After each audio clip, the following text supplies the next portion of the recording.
हिंद दोस्तों, आप सभी का स्टडी आईएएस विद वर्मा जी का चैनल पे स्वागत है। जैसा कि हमने आपसे वादा किया था कि आगे से छोटी छोटी वीडियो छोटी छोटी टॉपिक को लेकर के आपके समक्ष प्रस्तुत होगा और उस पर हम लोग चर्चा करेंगे। तो आज भी हमने एक छोटी टॉपिक को लेकर के आया है। ये आज के भी तो टॉपिक छोटा है, लेकिन ये बहुत बड़ा है और बहुत इम्पोर्टेंट भी है। तो इसे हम समझने का कोशिश, इसे हम याद करने का कोशिश करेंगे। तो चलिए स्टार्ट करते हैं। और टॉपिक का नाम है अनुच्छेद, यानी कि आज हम लोग आर्टिकल के बारे में पढ़ेंगे। सारे आर्टिकल को हमें याद करने की जरूरत नहीं है।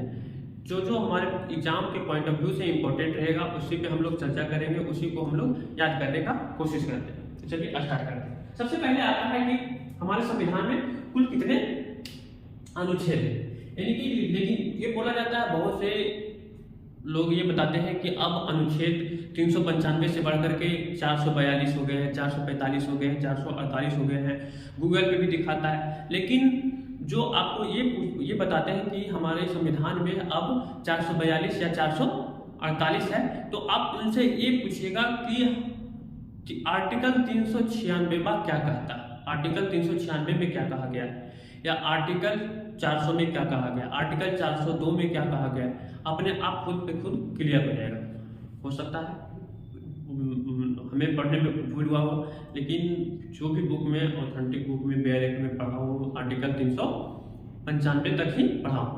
तो सबसे पहले आता है कि हमारे संविधान में कुल कितने अनुच्छेद। तो अनुच्छेदों की संख्या कितने हैं, 395।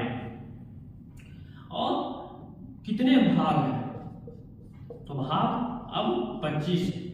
और कितने अनुसूची है, अनुसूची की संख्या कितने हैं, तो 12। कितने अनुसूची, ये 12। ये क्या है, वर्तमान में कितने। मूल संविधान में क्या था, मूल में क्या था, तो अनुच्छेद का संख्या तो इतना ही था 395। भाग जो था 22 था, और अनुसूची जो था वो 8 अनुसूची, यानी कि मूल संविधान में कुल 8 अनुसूची, 22 भाग और 395 आर्टिकल थे। अब वर्तमान में कुल 12 अनुसूची, 25 भाग और 395 अनुच्छेद। ये आप लोग तो समझ गए होंगे और शायद आपको याद भी हो गया होगा। इसे एक बार फिर से आप दोहरा लीजिएगा और याद कर लीजिएगा अच्छे से, क्योंकि इससे भी क्वेश्चन आता है, इंटरव्यू में पूछा जा सकते हैं पीसीएस वाले में। तो चलते हैं आर्टिकल पे। पहले आता है भाग फर्स्ट में। तो भाग फर्स्ट में क्या कहा गया, तो भाग फर्स्ट में ये है कि संघ और उसका राज्य क्षेत्र।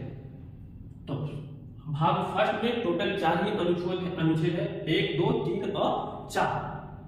तो आर्टिकल 1 में कहा गया संघ का नाम और राज्य क्षेत्र के बारे में बताया गया है।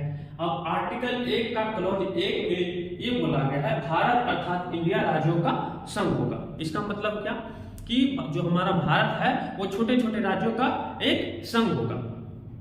और एक क्वेश्चन ये भी आता है कि हमारे संविधान में भारत और इंडिया दोनों नाम क्यों अपनाया गया है, या फिर दोनों नाम क्यों लिखा मिलता है। तो ये जब संविधान का निर्माण हो गया था और जब संविधान सभा में इस पे डिबेट चल रहा था, चर्चा चल रहा था, तो कुछ नेतागण का ये मानना था कि हमारा जो देश का नाम वो भारत होना चाहिए, कुछ नेतागण का ये कहना था कि हमारा देश का नाम इंडिया होना चाहिए। अब ऐसा क्यों बोल रहे थे, तो उनका अलग अलग तर्क था, अलग अलग विचार था। तो कुछ नेतागण बोल रहे थे कि जो इंडिया है वो हमारा नाम दिया हुआ नहीं है, ये अंग्रेजों का दिया हुआ नाम है, तो हम अंग्रेजों को दिया हुआ नाम क्यों अपनाएं। और कुछ नेतागण ये बोल रहे थे कि जो इंडिया है वो उसी नाम से उस समय प्रचलित था, हमारा देश का नाम जो था प्रचलित था, पूरे विश्व में लोग जान रहे थे इंडिया के नाम से, भारत के नाम से नहीं जानते थे। तो इसलिए कुछ लोग बोल रहे थे कि नहीं इंडिया अपनाया जाना चाहिए, कुछ लोग बोल रहे थे कि नहीं भारत अपनाया जाना चाहिए। तो दोनों में फिर सहमति बनी और ये बोला गया है कि हमें दोनों नाम को अपनाया जाना चाहिए, इसलिए भारत और इंडिया को अपनाया गया। आई होप ये आप समझ गए होंगे। अब चलते हैं आर्टिकल 2 में। तो आर्टिकल 2 में ये कहा गया है कि नए राज्यों का प्रवेश और स्थापना, यानी कहने का मतलब कि हम कोई भी बाहरी भूमि को खरीदते हैं या फिर उस पर हम अधिकार करते हैं तो आर्टिकल 2 के हिसाब से ही उसको अपनाया जाएगा, लिया जाएगा, आर्टिकल 2 के थ्रू। अब आर्टिकल 3 में क्या कहा गया? तो आर्टिकल 3 में ये कहा गया है कि नए राज्यों का निर्माण, उसके क्षेत्राधिकार में बदलाव, यानी कि क्षेत्र में बदलाव, उसको उसके सीमा में बदलाव जो होगा वो आर्टिकल 3 के थ्रू ही होगा। यानी कि नए राज्यों का निर्माण, जैसे फिलहाल में अभी कौन सा नया राज्य बना था? तो तेलंगाना बना था, आंध्र प्रदेश से अलग हुआ था, तो आर्टिकल 3 के हिसाब से ही उसको बनाया गया था। ये तो आर्टिकल 1, 2, 3 हो गया। अब आर्टिकल 4 में क्या कहा गया? ये बड़ा सिंपल है, आपको ये तीनों याद रखना है, चौथा अपने आप याद हो जाएगा। ये चौथा क्या है कि आर्टिकल 2 और 3 में जो संशोधन होगा वो आर्टिकल 4 के ही थ्रू होगा, ना कि 368 के थ्रू। 368 आर्टिकल 368 में क्या कहा गया है? आर्टिकल 368 में क्या कहा गया है कि संविधान में जो भी संशोधन होगा वो किसके हिसाब से होगा? आर्टिकल 368 के हिसाब से होगा। लेकिन आर्टिकल 2 और 3 जो है वो इसके बाहर होगा, और इसमें कुछ छोटे छोटे कुछ बातें हैं वो जो इसमें छुपा हुआ है वो उससे हम समझने का कोशिश करेंगे। तो इसमें एक तो बात आता है कि इस संशोधन जो होगा उसमें मात्र 50% बहुमत से इसे पास किया जाएगा, यानी कि 2/3 मेजोरिटी की आवश्यकता नहीं है। यानी कि इसमें जितने भी लोकसभा, जितने भी संसदगण है उसमें मात्र 50% बहुमत का आवश्यकता है, ठीक। और दूसरी बात ये कहा गया है इसमें कि ये राष्ट्रपति बात होंगे। अब किस तरह से बात होंगे कि जब इसमें संशोधन कर करके राष्ट्रपति के पास भेजा जाता है, कोई भी संविधान में संशोधन होता है तो दोनों सदन में इसको पास करके राष्ट्रपति के पास भेजा जाता है, तो राष्ट्रपति उस पर हस्ताक्षर करते हैं तो वो संशोधन पूर्ण होता है। लेकिन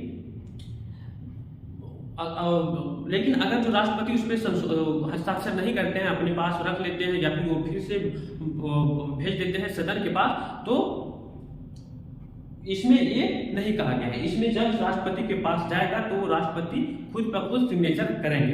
क्यों? क्योंकि इसमें संशोधन करने से पहले राष्ट्रपति की पूर्व अनुशंसा लिया जाता है कि हम लोग इस क्षेत्र को हम अपना रहे हैं या फिर कोई नए राज्यों की सीमा में परिवर्तन कर रहे हैं तो राष्ट्रपति की सहमति से ही होती है। तो ये तो बात खत्म हो गई कि राष्ट्रपति जब पहले ही तैयार रहते हैं तब वो फिर क्यों मना करेंगे? भाई नहीं करेंगे।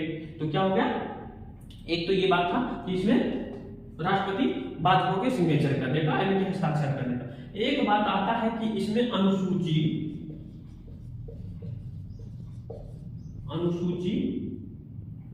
1 तथा अनुसूची 4 में भी